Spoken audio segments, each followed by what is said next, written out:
At the entrance of the 4th annual international forum called Occupied Peninsula, 4 Years of Resistance, T-shirts with the names and portraits of the Kremlin's prisoners were handed out to attendees. With increased pressure against Ukrainians in Crimea, the amount of these names and portraits continues to grow.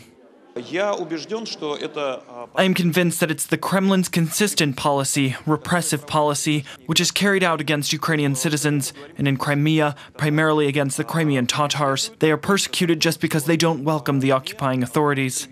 In its 4 years of occupation of Crimea, Russia hasn't allowed a single international mission access to political prisoners on the peninsula, not even the Red Cross. We don't know what is happening in prisons. No international missions were allowed to see any of the Ukrainian political prisoners. And the world has been suffering this for 4 years. This means that we all, Ukraine and the whole world, are not putting enough pressure on Russia for the situation to change. The occupied territory has been transformed into a military base. Military ships and submarines have only increased in presence in the water surrounding the Black Sea Peninsula. There is military buildup in Crimea.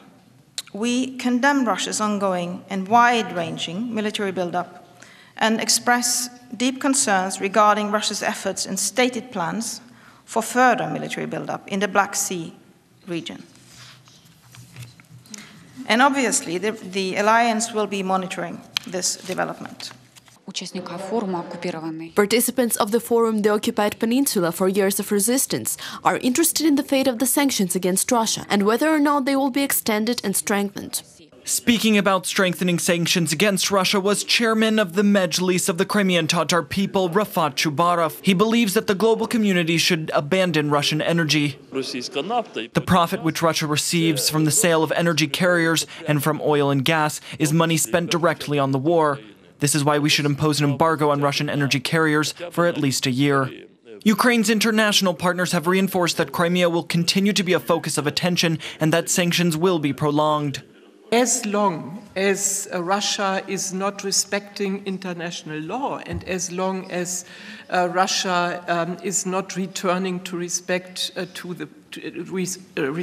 peace order, there are few reasons, little reasons or no reasons to discuss easing the sanctions.